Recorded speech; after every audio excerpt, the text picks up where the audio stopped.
بس يا سعيد يا ابني ونفضي العزا، وكل ما اجي اقوم ناس تيجي وناس تروح.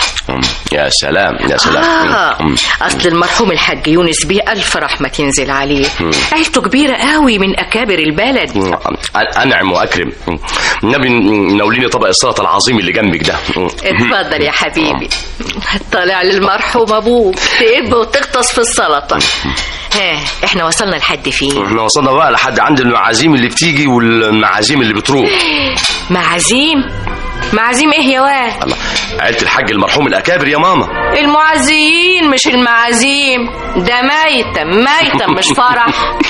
كل واحد بقى يا ماما، الفرح زي الميتم والصوات زي الزغاريد يوه واد يا سعيد. نعم يا ماما. انت هتهلوس يا واد. متأسف يا ماما متأسف، أصل بقى ساعة البطون تتوه العقول. كملي بقى كملي. صليت على رسول الله عليه أفضل الصلاة والسلام. بشوية والحاج أنوار ميلت عليا وقالت لي. الحاج أنوار دي مين بقى؟ مرات المرحوم يونس بيه. ما تخليك معايا أما. أنا معاك اهو، بس لا ناوليني بقى كوباية مية من فضلك بقى. الشوربة قدامك، اشرب منها لما تشبع. عطشان يا ماما والنبي، عطشان لا عطشان يا ماما. المية ساقعة على اسنانك يا ماما زوران والله العظيم زوران والله. اشرب شوربة واسمع الكلام. انت اسنانك بتوجعك والمية ساقعة عليهم والطبيخ سخن. حاضر. ها راحت الزغطة؟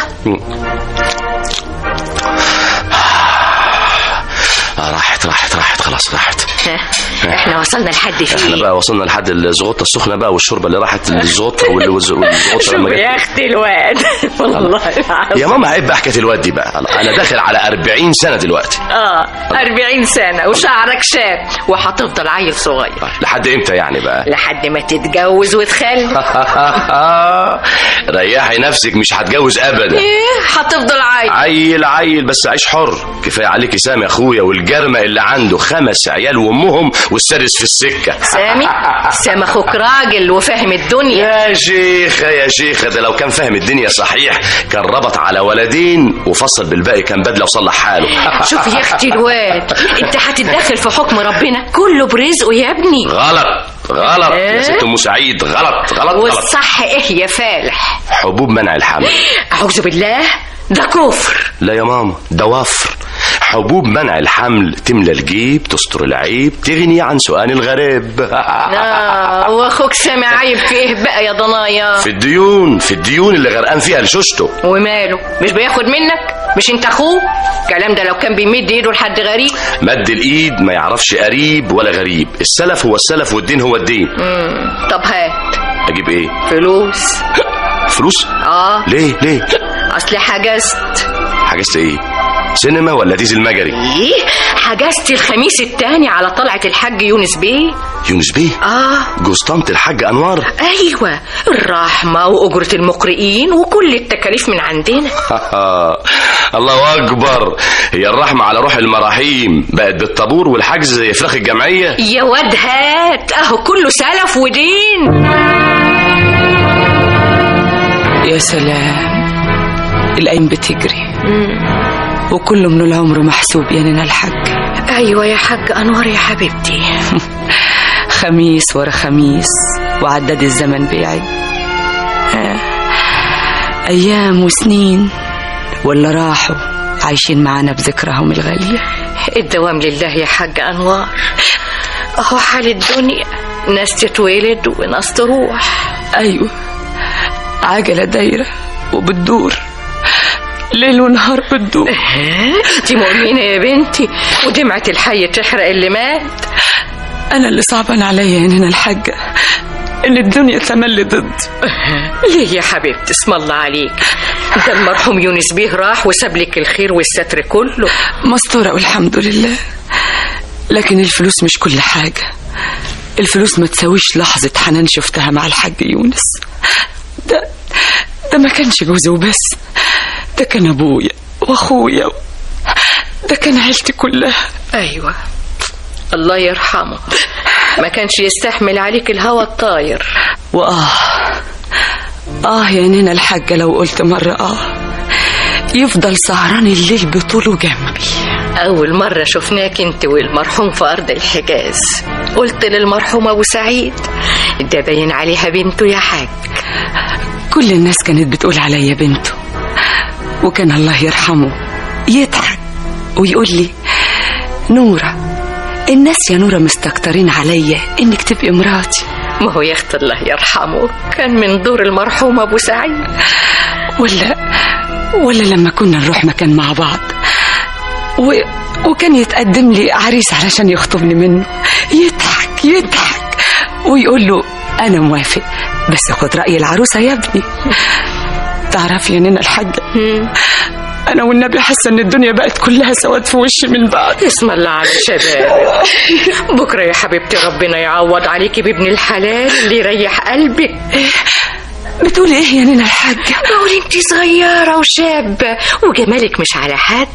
انا اتجوز بعد الحاج يونس؟ الله، وماله يا بنتي؟ مش احسن من كلام الناس عليك؟ يا خبر يا نينا الحاجة، بقى الدنيا دي هتجود عليا بملاك زي الحاج يونس بعد كده. يا بنتي ولاد الحلال كتير.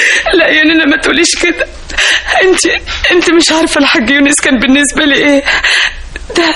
ده هو اللي فتح لي باب الجنة، هو رضوان اللي خد بإيدي ونشني من الوحل اللي كنت عايشة فيه. وحل ايه؟ هو اللي غسلني من كل الذنوب، هو اللي سترني في طوب الشرف والعزة، هو اللي عرفني طريق اللقمة الحلال، هو اللي رفع راسي لما حملت اسمه وبقيت من عيلته. عيلته اللي وقفوا كلهم ضده لما عرفوا ان اتجوزني. ليه يا بنت اسم الله عليكي؟ احكي لي يا حبيبتي، قولي فضفاضي. اقول ايه وعيد ايه؟ دي حكاية طويلة وعريضة يا نينا الحاجة.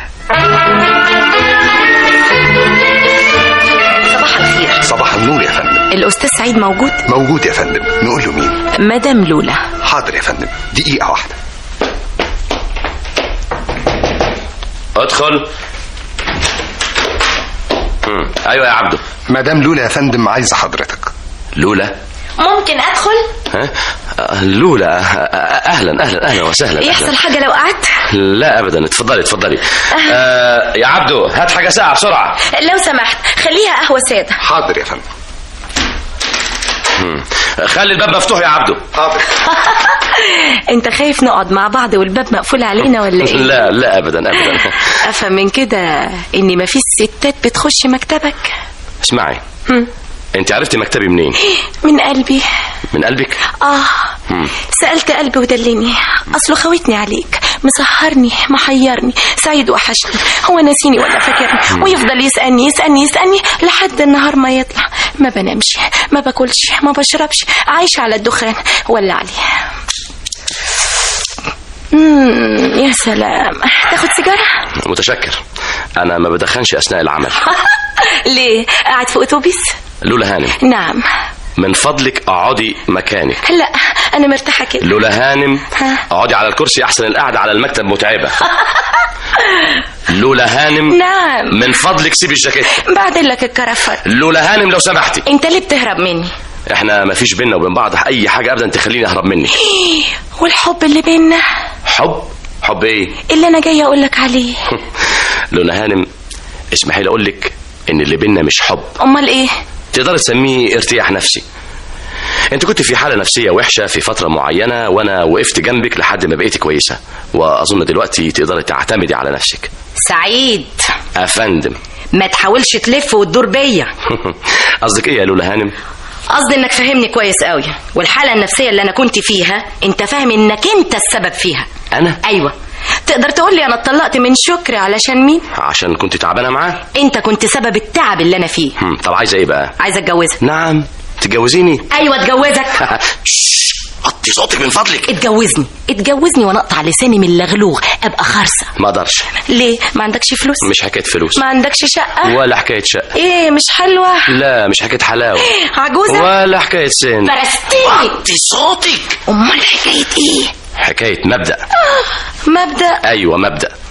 انا عهدت نفسي لا يمكن ابدا اربط حياتي الغاليه بواحده من بنات حواء، واحده عاشت طول عمرها من لحظه ما وعيت على الدنيا وهي عماله تدور على واحد غلبان من ولاد ابونا ادم، واحد لا بيه ولا عليه، وهوب ستوب تروح ماسكاه من زماره رقبته وتضغط تضغط تضغط تضغط على زوره وينزمر تخنقه ونطبل ترقص له وتخبله وتهبله، رقصه الموت، رقصه النحله والدبور. يا ايه اللي انت بتقوله ده؟ الحقيقه يا لولا هانم، الحقيقه اللي بتكشف الوهم الخادع اللي اسمه الجواز. افهم من كلامك ده انك مش ناوي تتجوزني؟ والله اعتقد كده. لكن انا ناوية اتجوزك.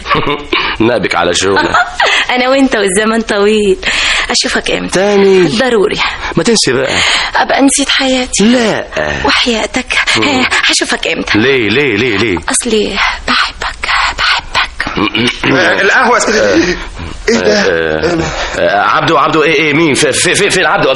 ايوه فين؟ حط عبده في البتاع ده ولا حاجة دي. اصل القهوة من غير وش. ماما. ايوه يا سعيد. فين البيجامات؟ البيجامات كلهم مغسولين. امال يعني هلبس ايه؟ اتصرف، خلينا نلحق الظهر حاضر احسن يروح مني. طيب فين البيجامه من نص رجل؟ عندك في الدولاب. ايوه في الدولاب. ايوه اهي. ايه ده يا ماما؟ ايه دي الجاكيته ما فيهاش ولا زرار. يوه ما تخوتش دماغي بقى، خلينا اصلي. الله الله الله الله الله الله الله الله الله، ايه الاكل ده كله؟ عندنا ضيوف ولا ايه؟ الحاجه انوار معزومه عندنا على الغدا. يلا خش اوضتك وانت عامل كده زي البلياتشو اللي الحاجه انوار تقول علينا مش قادرين نكسيك. تطلع مين بقى الحاجه انوار دي اللي عامله حسابها قوي قوي قوي بالشكل ده؟ الله اكبر، اعوذ بالله من الشيطان الرجيم، بسم الله الرحمن الرحيم. طيب ايه ده هو الكم التاني راح فين؟ ايه ده؟ انا متاسفه جدا، الجرس الظاهر معلق. هو ايه الجمال الرباني ده؟ هو الجرس هيفضل يرن كده يا استاذ غريبه. هو بيبص لي كده ليه؟ الله اكبر. حي قيوم واحد احد اهلا وسهلا طب كويس اهو سكت لما عزمت عليه. هو ايه ده اللي انا عزمت عليه ده؟ الجرس. هو دايما يعلق كده. لا ده اول مره بس. يا خبر. ده انا ما لحقتش احط ايدي على الزرار وراح معلق على طول. معذور حاكم الالماظ لما يجي عليه الطيار كده بيعمل ماس والماس بيعمل كهرباء، والكهرباء تخلي الجرس كده يبقى يرن ويقعد يرن. الله، هم مسمين الجرس جرس ليه؟ ليه يا ترى؟ عشان الجرصه اللي بيعملها. يا عيني على صفين اللول يا عيني. انا حوريه. لا انوار. من المريخ بقى ولا من السماء؟ انا انوار حرم المرحوم يونس بيه. ايه مش معقول. هو ايه اللي مش معقول يا استاذ؟ بقول يعني مش معقول الجرس كده يعلق لوحده كده من البتاع. هي ست ام سعيد. انا اللي سعيد والنبي. هو انت سعيد؟ سعيد بتشريف سعادتك. سعيد ابن الحاجه ام سعيد اللي جوزها المرحوم ابو سعيد اللي هو انا سعيد. اهلا وسهلا يا سعيد. اهلا يا طنط. الله الحق الجرس علق تاني، عزم عليه. يا حي يا قيوم يا واحد احد. شفتي؟ سكت لوحده. مين يا سعيد؟ دي طنط سعيدة يا ماما. لا يا ابني، لا يا حبيبي، انا انوار يا روحي. انوار طنط انوار يا ماما. انوار بالعلاطة كده يا ماما. انوار اهلا يا حاج. افتح الصالون يا سعيد. حاضر يا ماما حاضر. اتفضلي يا طنط انوار. اتفضلي.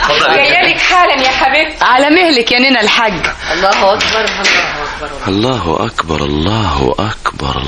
أكبر سبحان الذي خلق وصور. بقول ايه، هي نينا الحاجة بتصلي؟ والله بتصلي، دي من حسن حظي. بقول ايه، افتح لك البلكونة ولا؟ لا طيب كويس كده. كويس قوي. طب انا اوريك النجفة ولا؟ الدنيا منورة. يا سلام بوجودك، والله بوجودك. متشكرة قوي. الله احلى متشكرة سمعتها في حياتي. هو حضرتك؟ انا سعيد ابن الحاجة ام سعيد. محاسب قانوني. ايه محاسب؟ ايوه محاسب، وعندي 40 ربيعا لسه ما اتجوزتش. واضح. وهوايتك المفضلة ايه؟ لا لا لا لا لا، انا من البيت للمكتب ومن المكتب للبيت سيرا على الاقدام. بقول لك واضح انك رياضي عظيم. والله انا كنت بطل الجامعة في التنس، انما بقى عمري ما كسبت ماتش واحد. ويا ترى الهدوم اللي حضرتك لابسها دي هدوم التنس؟ لا دي بيجامة. والنبي بجد؟ والله العظيم. تعرفي اصل هدوم التنس بقى حاجة تانية خالص. هدوم التنس بقى تهي كده، شورت ابيض كده وفانيلا بيضة وجزمة كاوتش بيضة ايه ده ايه ده ايه ده وايه كمان يا استاذ سعيد؟ هو انا واقف قدام حضرتك كده بالنص رجل ونص كم دول من بدري. يا نهار ابيض، من ساعة ما فتحت لي الباب والجرس كان معلق. يا خبر، يا لهوي يا لهوي يا لهوي يا لهوي يا لهوي. ماما يا واد هتكفيني على خلقتك. ماما ايه ما شافتني يا ماما، شافتني يا حبشوم وانت بالشكل ده؟ سواريه من غير كميه ولا رجليه. يا نهار ابيض يا نهار ابيض. تعرفي كانت فاكراها هدوم التنس. ماما تعرفي دي حلوه بشكل حلوه قصدي يعني عبيطه بشكل. والله ما في حد عبط منك. ايوه والله فعلا في حد يقابل ضيوفه بالهدوم؟ والله هو فعلا هو خش البس بدري. طيب هو فعلا تعالى هنا. ايه موديك المطبخ؟ الله، هو ايه هو المطبخ من هنا؟ الله، امال هي اوضتي منين؟ هنا يا اوضتي. الحمد لله. السفرة دايما يا الحاج. يدوم عزك يا ضنايا. اتفضلي بقى يا طنط، اغسلي ايديكي بقى. وريها السكه يا واد. حاضر. من هنا يا طنط، من هنا. اتفضلي. اتفضلي بقى يا طنط، اتفضلي. وبعدين معاك ايه حكايه طنط دي؟ ليه يا طنط؟ هو انت هتعمل زي نينا الحاجه كل ما تندهلك تقول لك يا واد يا واد؟ لما خلتني افتكرت انك عيل صغير بصحيح. ظنك في محله يا طنط. اسف اصل انا بالنسبه لماما عيل جدا كمان. ما يغركيش الشعر الابيض، اصلها ماما دي قلبها ابيض. وبابا الله يرحمه كان قلبه ابيض، يعني الحكايه كلها ابيض في ابيض وراسه. اتفضلي بقى، اتفضلي الفوطه بقى. طب يا سيدي هات.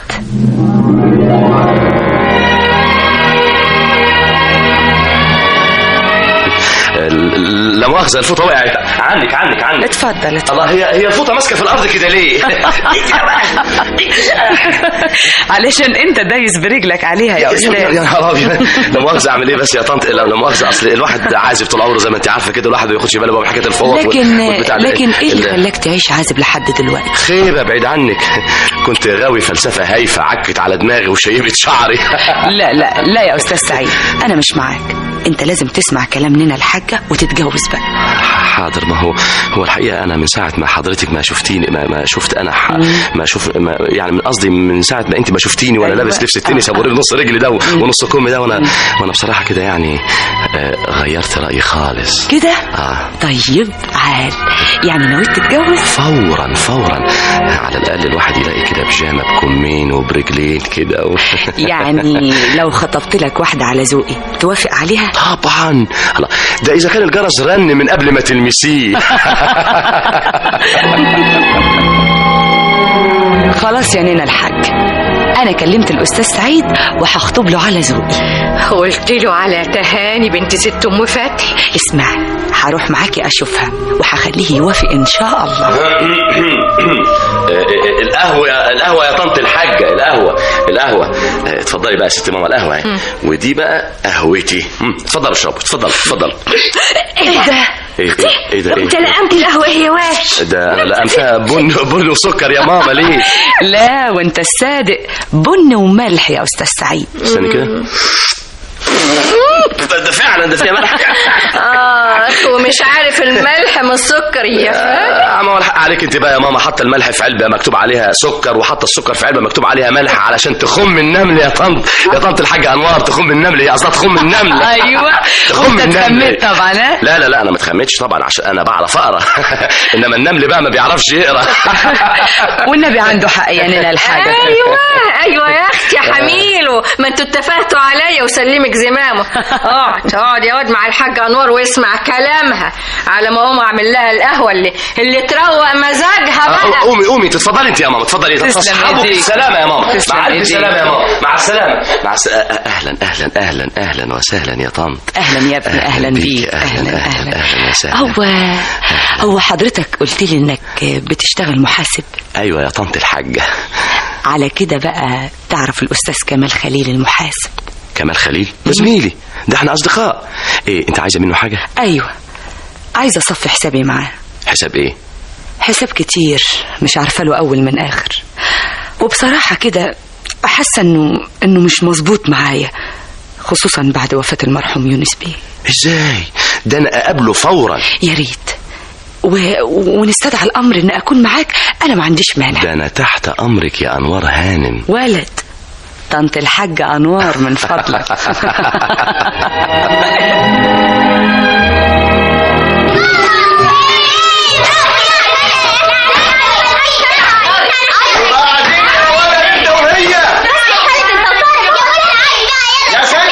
يا سامية مش عارف انام السوية اللي عاملينها الولاد. يا اخويا اطلع لهم بالخرزانه، انا ريق نشف معاهم.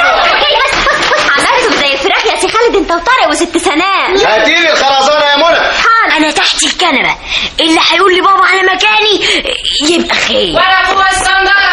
يا خبر، ازوغ على المطبخ عند ماما والسيد ياخد شم زي الدنيا كده. اتفضل يا بابا الخرزانه اهي. هم راحوا فين ولاد الابابسه دول؟ طارق فوق الصندره يا بابا. ايه يا بابا انا خالد مش طارق. طب انزل تعالى انزل. وفين الولد اللي اسمه طارق؟ انا في المطبخ يا بابا، بساعد ماما في المطبخ. طب اطلع بقى من تحت الكنبه يا رحمن. مش فاضي يا بابا، بساعد ماما في المطبخ. بقشر البصل. لا انا اللي بقشر البصل يا بابا. انت هناك يا بنت. يعيش البصل. بتقولي يا سهام كده ما تسكتش وانت فوق راسي وكده. اطلع يا ولد يا طارق اطلع. مين خان اللي قالك على مكاني يا بابا؟ حضرتك يا ناصح. انا؟ طب ناولني الخرزانه علشان اقدم حضرتك. خلاص. ولد هات الخرزانه يا ولد. ايه يا طارق اجري يا طارق. وراه يا بابا. انا مش هسيبه. طارق يا ولد بابا وراه. طارق نط على الكنبه. بابا وراه. هو ما قدرش على النط. حلشت منه. خدها طارق. بابا قام كتفه لمس كتف طارق. كتف قانوني. طارق وقع، الخرزانه قدامه خدها تاني. بابا قرب منه. طارق بيغازل بابا يمين شمال. طارق طلع من بابا من ناحيه اليمين. شوط يا طارق قدامك الحمام. خش اقفل على نفسك يا طارق. جول. يا ولد تعال هنا. تعال انت كمان يا كابتن خالد. لا يا بابا كده يبقى فاول. شوف الباب يا منى. بابا مين؟ عمو سعيد يا بابا بص وراك. سعيد اهلا. انتوا بتجروا؟ انا مش عاتقكم والله ما عاتقكم. هو انت هتفضل طول عمرك ما تعتقهمش يا اخي؟ مغلبيني يا سعيد يا اخويا. عاملين البيت ملعب كوره وحضرتك بقى واقف لهم حكم بخرزانه. ها مش عارف انام لي ساعه بعد الظهر. خلاص حرمت اخلف. ايوه ارتاح انت بقى وسيب حكايه الخلف دي عليا انا. انت سايبني محافظ على شجره العيله لوحدي ومش عايز تحط في عينك حصوه ملح وتتجوز. خلاص يا سيدي هتجوز. ايه انت بتقول ايه؟ هتجوز. مش معقول. وحياة ماما ازاي خصماني. ليه؟ عشان شمت اني هتجوز. دي حقها تفرق شربات وتفرقوا مرتين كمان، مرة علشان هتتجوز ومرة عشان عقلت. يعني انت موافق؟ انت الاول في حالة طبيعية. لا والسبب هي ماما. لا يا اخي انوار صاحبة ماما. انوار مين؟ انوار من السماء. انوار وهي انوار. تعرف من ساعة ما شفتها مش عارف اشتغل، مش عارف اكل، مش عارف اشرب، مش عارف اعمل. منى يا منى. نعم يا بابا. اندهي مامتك بسرعة. اقعد يا سعيد يا حبيبي اقعد. اسم الله عليك، ده انت عرقان خالص. تعرف يا سالم من يوم ما شفتها مش عارف اتلم على بعضي ابدا، مش عارف اتلم على بعضي خالص كده اهو. طب والمبادئ والمثل؟ انا مش ممكن اسلم حياتي لعزرائيل اللي لابس جلد بنات حواء. نسيت كل شيء، نسيت حتى نفسي. اهلا يا سعيد، ده احنا زرنا النبي. كانت هي وماما مع بعض في الحجاز، وكمان حاجة بتصلي الوقت بوقته. هي مين؟ استني يا سامية استني. وعندها كام سنة من دور ماما كده؟ ابدا دي في عمر الربيع. وردة يا سامي يا اخويا، وردة بلدي مفتحة. هي مين يا جماعة؟ عروسة سعيد يا سامية. مش معقول عروسة. بس مش عايزة ولا كلمة منك ولا من جوزك. بس يا نينا، مش انت اللي عايزه تجوزي سعيد؟ ايوه يتجوز، بس بحق وحقيقي، مش اي واحده. والحاجه انوار مالها يا ماما؟ ملوش لازمه، احنا عندنا ولايه بدل البنت 3. طب ما تفهمينا يا نينا، ان كان لا سمح الله فيها شيء نبعد سعيد عنها. انا متهيألي لو كان فيها شيء كده ولا كده ما كانش يونس بيه الله يرحمه اتجوزها. يونس بيه ده كان راجل مخطور، يعني وقع فيها وهي ست مش كويسه؟ ازاي يا ماما؟ اصله شافها وهي متحزمه وبترقص في فرح بنته وقام اتجنن عليها. كانت معزومه يعني ليلتها وقامت رقصت؟ لا، كانت بتشتغل مع العوالم رقاصه. ايوه رقاصه درجه 3 في الكباريهات. اطلع اتهز يمين وشمال زي الفرخه المذبوحه كل ليله وسط السكاره. ارقص رقصه الموت على صوت مزمار عليل، وطبلة كلت وملت من صوابع الجامدة آسيا بتدق عليها 1.5. ورقصني يا جدع. وماله يا أنوار؟ أنا شخصيا ما يهمنيش. أنت بتقول إيه؟ حتى بعد ما عرفت إني كنت رقاصة درجة 3 في الكباريهات؟ حتى لو كنت درجة 10. الدرجات عمرها ما كانت قياس للإنسان أبدا، لأن الإنسان هو اللي نظم وحدد الأرقام، مش الأرقام هي اللي نظمته وحددته. والماضي؟ مفيش إنسان من غير ماضي. الماضي هو بداية التجربة، وكل إنسان جوه التجربة بيتعلم. مفيش إنسان بيتعلم وينجح على طول، لازم يعطر في السكة. المهم إنه لما يقع يقوم يواصل المسيرة، وكفاية عليه إنه يتعلم هو وقع عليه. أستاذ سعيد، من غير تكليف يا أنوار، موافقة نتجوز؟ أيوة، بس لازم مننا الحاجة توافق الأول. إحنا اللي هنتجوز مش ماما. أيوة لكن من غير تردد، إحنا مش صغيرين. موافقة؟ إيه سكت ليه؟ سيبنا أفكر. طيب، بكرة الساعة 5 هستناكي في برج السعادة. عن إذنك. مع السلامة. أستغفر الله، ليه عملت كده؟ بس ليه عملت كده؟ أنا بوست إيدك اللي ملست على مقام الرسول بعد ما رمت كل الذنوب ورجعت طاهرة شريفة.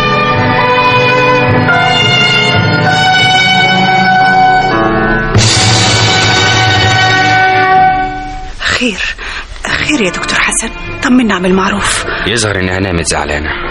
أصل سعيد مشي وساب البيت. ليه؟ راح فين؟ اتجوز. طب ودي حاجة تزعل؟ أصل الجوازة الغرض يا دكتور، المهم صحتها. على كل حال أنا كتبت لها العلاج اللازم وحفوت بعد بكرة. متشكر يا دكتور حسن. يعني تفتكر حضرتك ربنا هيسهل وتتكلم وترجع لحالتها من تاني؟ عدم كلامها ناتج من اضطراب نفسيتها. المهم احنا نعالج الضغط والسكر وإن شاء الله خير. اتفضل يا دكتور. متشكر. السلام عليكم. مع السلامة يا دكتور.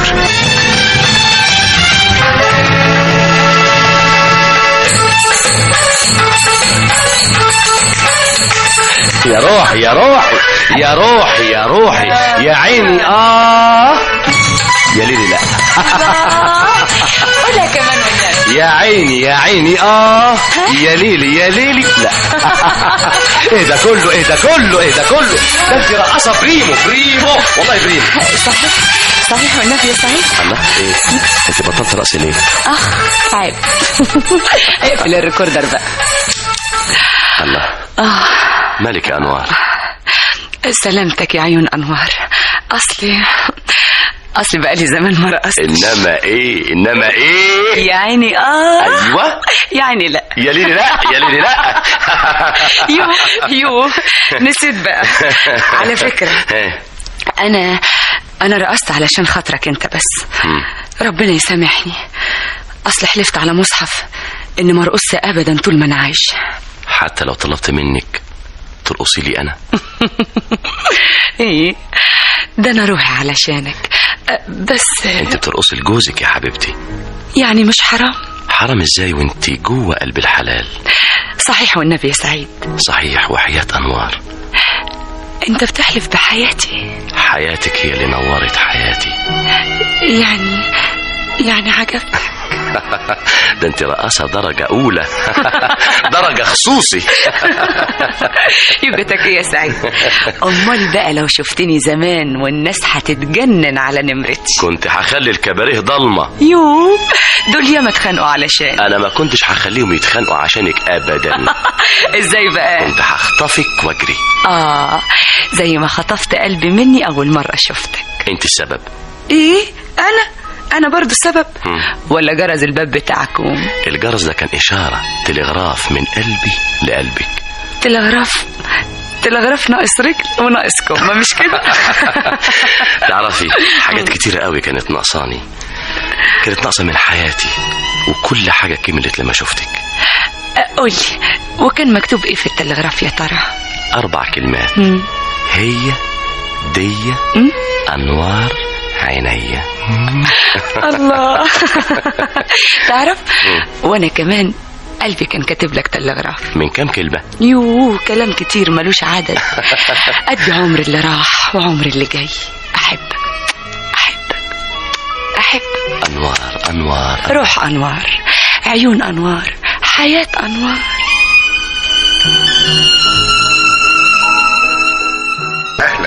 اهلا يا ست لولا هانم. اهلا يا عبده. الاستاذ موجود؟ الاستاذ مسافر يا ست هانم، نزل العزبه. عزبة ايه؟ عزبه الست هانم. هانم مين؟ مراته.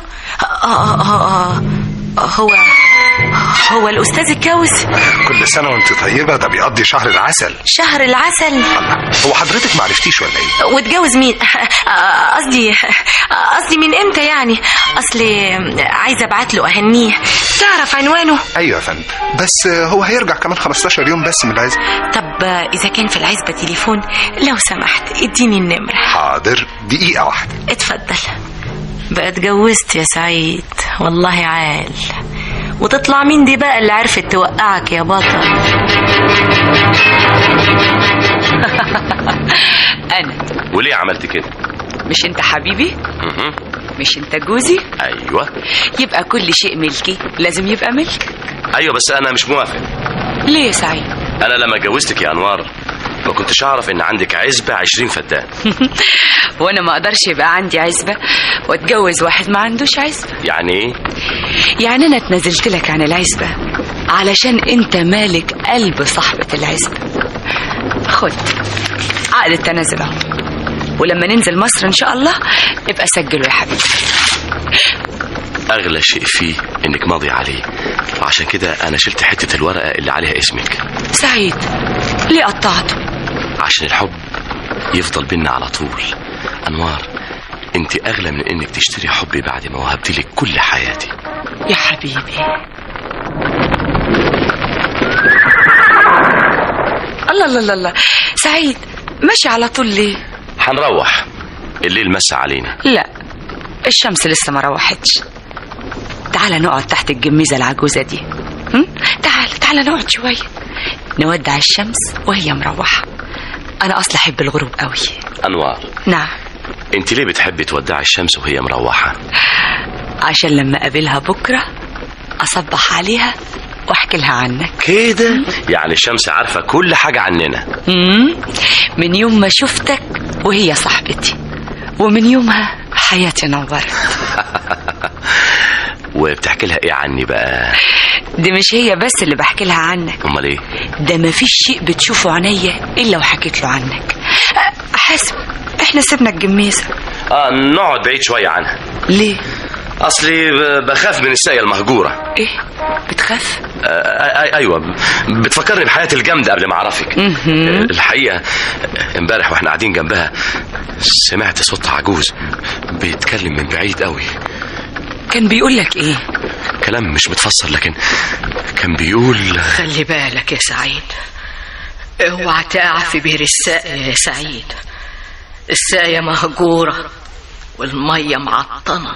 سعيد حاسب يا سعيد، الكريتة نازلة في الترعة، امسك اللي جنب كويس. يا سويلة الحقنا يا سويلة، بيجري شوية.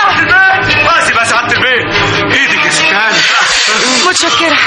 متشكرة قوي يا عم سويلة. على مهلك يا بيه. الحمد لله. يظهر ان الحصان عطشان فجرح على ترعه. لا يا بيه، ده خيل عربي اصيل ما يجنحش على الخطر حتى لو مات من العطش. يا مدبولي يا مدبولي، ده مدبولي واقف حراسه على دوار. طب ايدك معاه نرجع بالكاريتا لحسن مغروزه في وحل الترع. يلا يلا يا جماعة.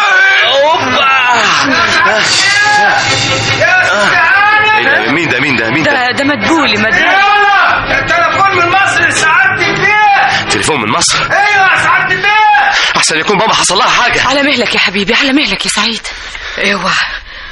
اوعى تقع في بير الساقية يا سعيد. الساقية مهجورة والمية معطلة. اهلا بيك يا عريس. طب يا اخي مش كنت تعزمنا ولا احنا مش قد المقام؟ لا العفو يا مدام لولا. مدام؟ لا ده انت بتتكلم رسمي خالص. هي الست جنبك؟ ست مين؟ صاحبة العزبة. والله وبقيت من ذوي الأطيان يا سعيد يا سعد يا مسعود. لو سمحت يا مدام لولا تقولي لي ايه الاسباب المكالمه دي؟ شوق ليس الا قلبي المهجور سألني عليك يا خاين. سألت عليك العافيه. اظن اطمنت عليا دلوقتي. لو قفلت السكه هطلبك تاني وتالت ورابع لحد ما ترد عليا الست صاحبة العزبة واحكي لها كل شيء عنك. سامع؟ لولا من فضلك ايوه تعدل كده. اسمع، راجع مصر امتى؟ ليه؟ علشان اشوفك. لولا لازم تفهمي. افهم انت، انا مطلعش من المولد بلا حمص. قصدك ايه؟ يعني شوف لنا فدانين كده نزرعهم فجل جرجير وهي شغلانه ناكل منها عيش. لولا الكلام اللي انت بتقوليه ده مش كويس علشانك. ليه يا حبيبي؟ مش انا مسؤوله منك والمفروض انك تصرف عليا؟ لولا مع السلامه. لما اوصل مصر هبقى اتصل بيكي. جاي امتى؟ من بعد بكره. هستناك الساعه 5 في برج السعاده. عارف لو ما جيتش؟ طيب. ها خير يا سعيد؟ مع السلامه. منين الحاجة بخير؟ ايوه ده تليفون من المكتب. واحده ست لها حساب معايا. انوار خلي سعديه تعمل لي قهوه لو سمحتي يعني. يا نينا مش معقول كده. انت صحتك في النازل كل يوم عن يوم. سيبيني يا سامي سيبيني. حرام عليك يا نينا اللي بتعملي في نفسك ده. وهو مش حرام عليه اللي عمله فيا. هو سعيد صغير يا ماما، ما هو عارف مصلحة نفسه كويس. لو كان عارف مصلحته ما كانش اتجوزها بعد ما عرف انها. طب يلا خدي الدواء ده. مش عايز. وصحتك يا ماما؟ مش مهم، ما خلاص عدمت وهو السبب. جاب اجلي. قلبي وربي غضبانين عليك يا سعيد يا ابني. يا نينا ادعي له ربنا يهديه ويرجع البيت تاني. ربنا ياخدني قبل ما اشوفه داخل عليا. مش عاوزة يحضر عزايا ولا يمشي في جنازتي. سمعي. لا حول ولا قوة إلا بالله.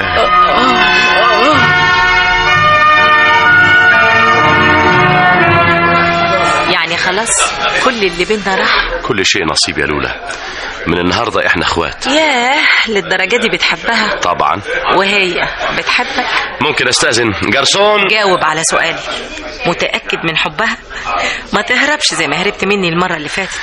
الحياة الزوجية تفاهم واحنا متفاهمين ومتفقين يا جرسون. طب بقول ايه، خليك قاعد معايا شوية نعيد الذكريات الحلوة. اصلنا رايحين سينما.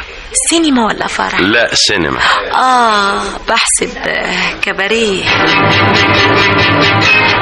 ايه انت قصدك ايه؟ يمكن تكون المدام حنت للرقص تاني. رقص؟ متأسف يا سعيد، اصل اللي بيحب انسان لازم يعرف اخباره. ولما سألت على الست اللي خدتك مني عرفت انها رقاصة. مين بقى اللي قالك الكلام ده؟ مفيش حاجة بتستخبى يا حبيبي، وعلى فكرة كل اصحابك عارفين. ولما سألوني انت سبت سعيد قلت لهم لا انا لسه على ذمته. ذمتي؟ اصلي بحبك وما اقدرش على بعد. انت مجرمة. وانت اصل الجريمة. قتلتني ومشيت في جنازتي بجوازتك من انوار هانم هشك الرقاصة. خلاصي انوار اطهر واشرف انسانة في الدنيا. لا يا شيخ، طب اسأل كمال خليل المحاسب اللي كان ماسك لها حساباتها قبل حضرتك ما تتجوزها. كمال؟ ايوه يا استاذ، ما هي كانت صاحبته. حتى اسال. خلاص.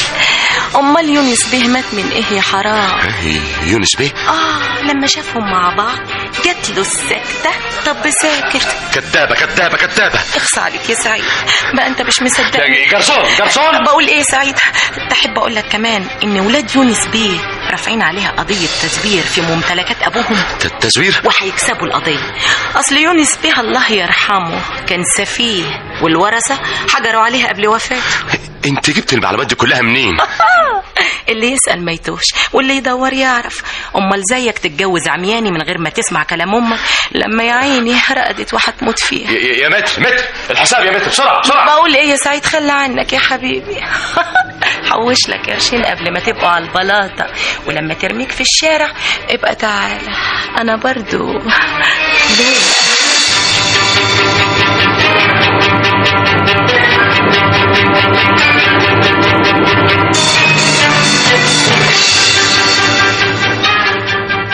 ايه؟ قضية ايه؟ ورثة المرحوم يونس بيه رافعين عليك قضية نزع ملكية وبيطعنوا بالتزوير. مين اللي قالك الكلام ده؟ هو اللي قال الكلام ده. كمال مين؟ هو انت تعرفي كم واحد اسمه كمال؟ انا ما اعرفش حد بالاسم ده. وكمال خليل مين؟ المحاسب؟ ايوه، اللي كان سبب في موت المرحوم يونس بيه. لا يا سعيد، حرام عليك ما تظلمهوش. بتدافع عنه طبعا. لأن المرحوم مات وهو بيصلي الفجر، وأنا بصلي وراه هنا على السجادة دي اللي أنا قاعد عليها دلوقتي. يبقى إيه دخل كمال؟ لما شافهم مع بعض جات له السكتة. طب ساكت. كذابة كذابة كذابة كذابة. أنا عمري ما كذبت عليك يا سعيد. لا دي هي اللي كذابة. هي مش انت يا أنوار. هي مين؟ لولا؟ أيوة، الست اللي كانت كلمتني في العزبة يوم ما مدبولي قتل القط المتوحش. اللي قلت لي انك ليك حساب معاها. وصفيته خلاص. أنوار سامحيني يا حبيبتي. لا، مش هسامحك إلا لما تتوضى وتصلي معايا على السجادة دي علشان تطرد الشيطان من قلبك.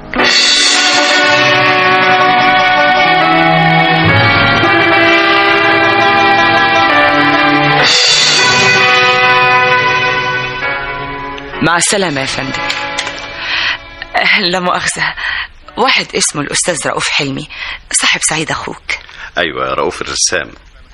تصور يا أستاذ سامي، كل يوم 5-6 مكالمات من أصحاب سعيد. اللي يسأل صحيح سعيد اتجوز يا مدام؟ واللي يقول دي كدبة إبريل يا حاج، واللي تتكلم وتقول لي اشتريتيه بكام يا ست. وكلام من ده كتير، لكن أنا ما برضاش أجيب سيرة لسعيد عن أي كلام من ده. نهايته ما تتفضل القهوة. متشكر. على فكرة سعيد تملي يكلمني عنك وعن المدام سامية، وقال لي إنكم مش متضايقين علشان إحنا اتجوزنا. فعلا. وكم مرة أقول له نفسي والنبي أزورهم يا سعيد وأشوفهم. ده يسعدنا. لكن معلش بقى، سعيد هو اللي مقصر. بكرة كل شيء يتصلح. وازاي نينا الحاجة؟ هي لسه برضو واخدة على خاطرها مننا. لا أبدا. عارف يا أستاذ سامي، والله زيارتك دي شالت من قلبي حزن كبير قوي. خلتني أحس إن ليا أهل وليا ناس. قهوة دايما. يدوم عزك هنيا. الله يهنيك. والله يا ريتك جبت المدام سامية معاك. الجايات كتير. صحيح والنبي ولا كلام بس؟ لا إن شاء الله. أستأذن أنا؟ إيه ودي تيجي؟ ما أنت قاعد. سعيد زمانه جاي، ده هيفرح قوي قوي لما يشوفك. متهيألي هتأخر وأنا عندي شغل. لا أبدا، ده هو كلمني من العزبة من ساعة وقال لي إنه جاي على طول. أصل النهاردة عيد جوازنا الأول. مبروك. الله يبارك فيك. وعلى فكرة بالمناسبة حضرتك هتبقى عم، يعني سعيد خلاص هيبقى أب. أيوة، النهاردة الدكتور رمزي بشرني، وسعيد لسه ما يعرفش حاجة خالص عن الحكاية دي، شايلها له مفاجأة. ألف مبروك. علشان كده يا ريت تجيب المدام سامية وتيجوا، يعني نحتفل مع بعض كلنا كده وتبقى الفرحة فرحتين. أحاول، ولما يوصل خليه يكلمني عند ماما ضروري. هي نينا الحاجة طلعت من المستشفى؟ أيوة. طيب لو سمحت سلم لي عليها. حاضر. وقول لها بنتك أنوار منى عينيها إنها تشوفك، وخليها تدعي لنا وترضى علينا، ترضى علينا بقى، وفرحها وقول لها كلها كم شهر وسعيد هيبقى أب.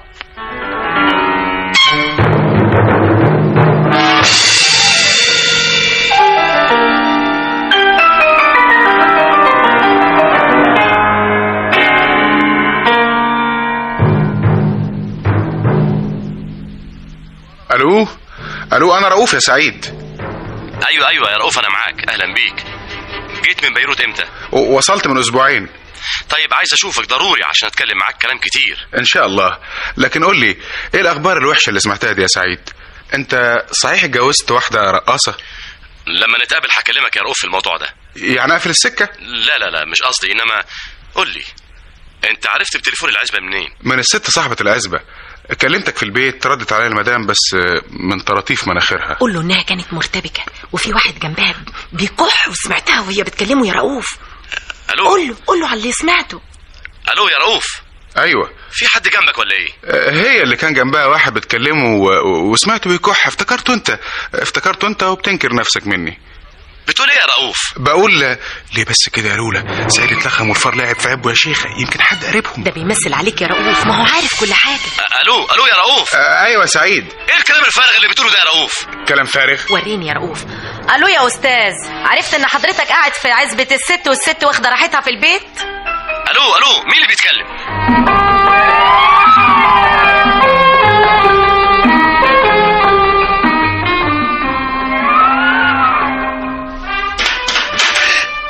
مين؟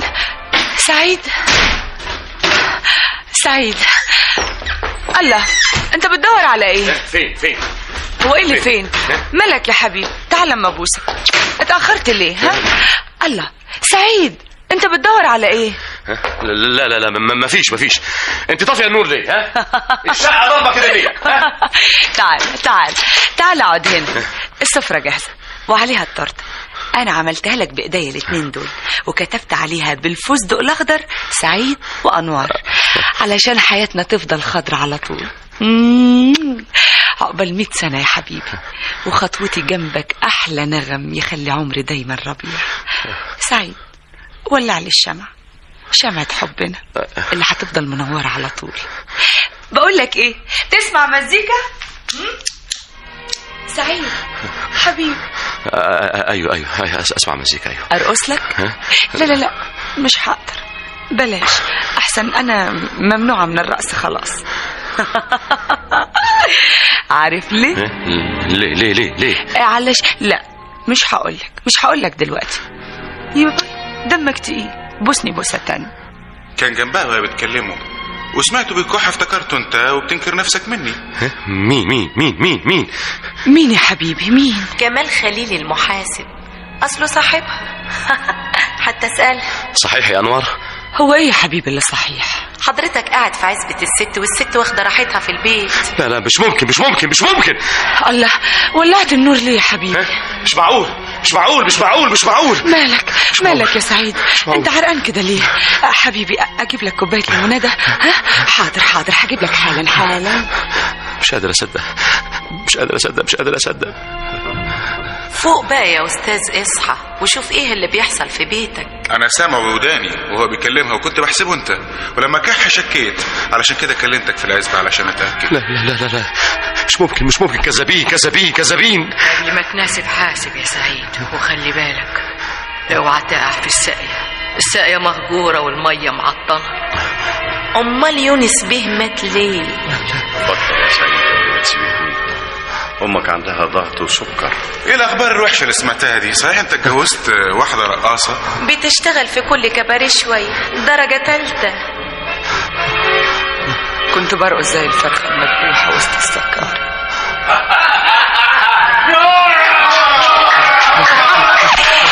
رقصني يا جاد. لا الله، ايه ده؟ ايه اعجاب السجاير دي كلها؟ انوار ما بتدخنش، مش ده نوع السجاير اللي انا بشربها. يبقى مظبوط نفس السجاير اللي بيشربها كمال خليل، فلتر الاصفر، لون الموت. انوار. ايوه يا حبيبي، الليمون يا حبيبي. لا يا خاينة مجرمة موت يا خاينة، موتي. حرام عليك، هموت انا هموت، مش هموت لوحدي، ابننا خلاصي. لا لازم هو كمال خليل المجرم. الو، رد يا كلب، انا عرفت كل حاجة يا مجرم. سعيد، ما جيتش ليه؟ مين سامي؟ ايوه، هي انوار ما قالتلكش ان جيت لك البيت النهارده؟ انت كنت هنا امتى؟ جيت لقيتك في العزبة. هو انت اللي كنت موجود لما رؤوف اتكلم وسأل عليا؟ ايوه يا سعيد، كنت جاي اخدك عشان ماما كان نفسها تشوفك قبل ما تموت. الو. مش معقول. تعال بسرعة. بسرعة يا سعيد. انا جاي حالا.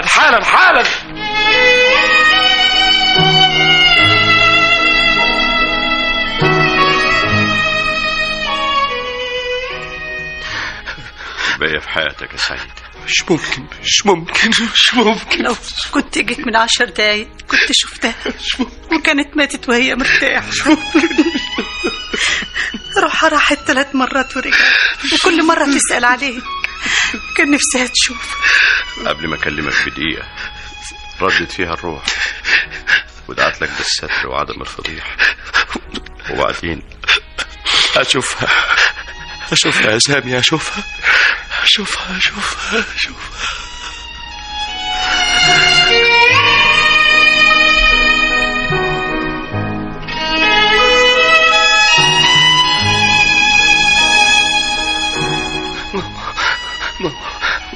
ماما. السلام عليكم ورحمة الله وبركاته. صاحية يا سامية، ماما صاحية. السلام عليكم ورحمة الله وبركاته. ماما صاحية. حكمتك يا رب، حكمتك فتحت عينيها. كان نفسها تشوفك يا سعيد. ماما شايفة أنا سعيد، حبيبك سعيد. ماما رد علي يا ماما. سعيد. أيوة يا ماما، أيوة ماما، أنا جيت لك يا ماما. سامحيني. ربنا معاك يا سعيد. سامحيني. واللي حصل ده كله انت السبب فيه. سامحيني يا ماما، سامحيني يا حبيبتي يا ماما، سامحيني. كان نفسي تسمع لكن لا يا ماما، أنوار شريفة يا ماما، وحياة الشدة اللي انت فيها أنوار شريفة. أنا ظلمتها يا ماما، كلنا ظلمناها يا ماما، كلنا ظلمناها. هي ما جاتش معاك ليه؟ كان نفسي أشوفها. سامحيها يا ماما، سامحيها وسامحيني يا ماما. مسامحاها ومسامحاها، وكله سلف ودين. كله سلف ودين.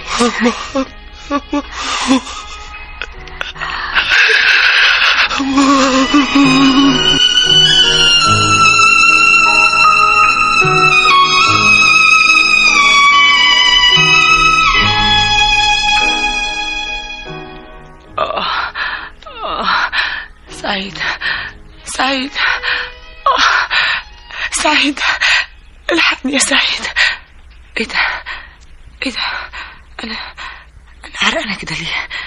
الله، العرق ساقع كده ليه؟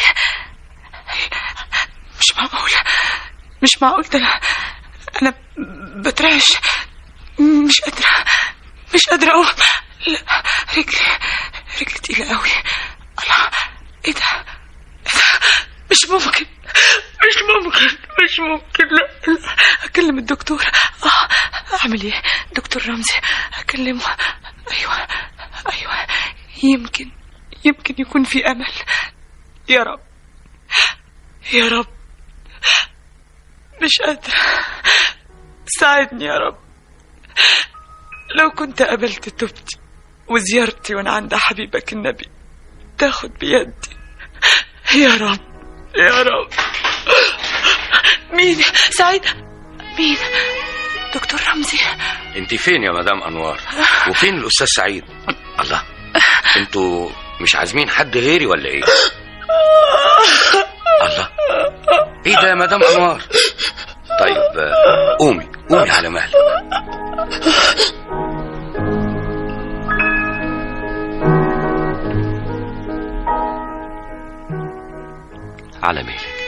على مهلك يا انوار.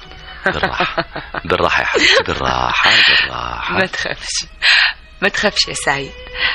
الحمد لله ربنا قدر ولطف، والجنين كان لسه عنده 2 شهر اياميها. الدكتور رمزي لحقني في الوقت المناسب. بقول ايه، لو جبتي ولد هنسميه رمزي؟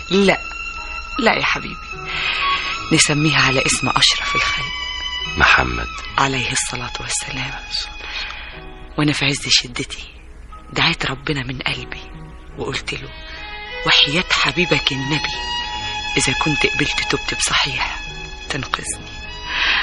والحمد لله أنقذني، والجنين عاش وبقى عنده دلوقتي 19.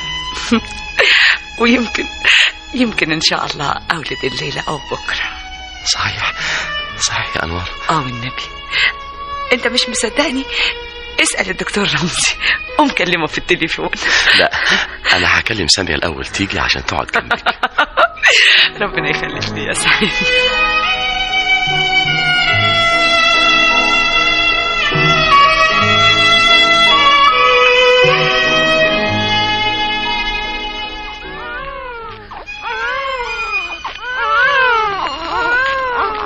ألف مبروك يا سعيد. ولد ولا بنت؟ يا أخي ولد ولا بنت، ما هو كل واحد. لا، واحد غير واحدة. هي سامية كلمي. واحد يا سيدي. ابسط يا عم بالجوز عشان تحصلنا في 3 سنين. لا، هو ولد وبنت وستوب عشان أعرف أربيهم وينفعوا البلد يا ست سامية. بقول إيه، أقدر أشوف أم عيالي يا سامية؟ تقدر، ما تقدرش ليه؟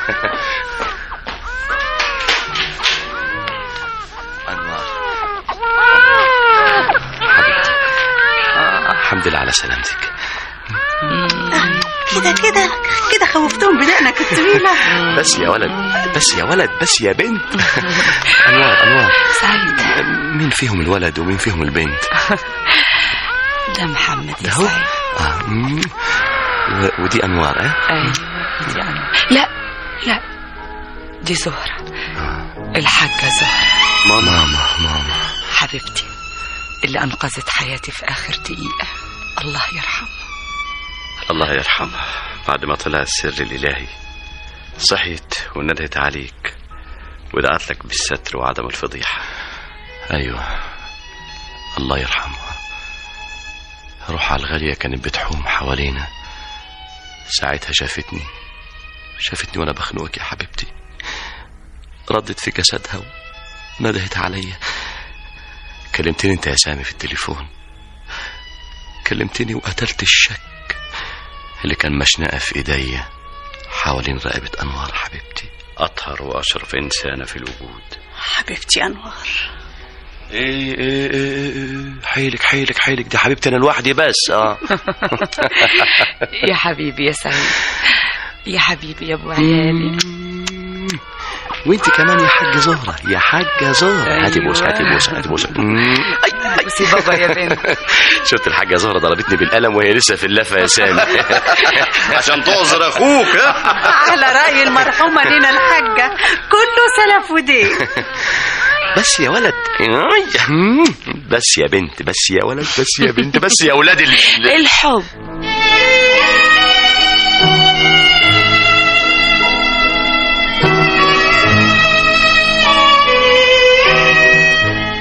سلف ودين، قصة محمود فوزي الوكيل، إعداد إبراهيم أبو الغيط، قام بالتمثيل سهير المرشدي، كرم مطاوع، أمينة رزق، رجاء حسين، زكريا سليمان، نجاة علي، محمد فايق عزب، محمد منصور، هاني عبد العظيم، محمد زكي المدرك، وأحمد كمالي.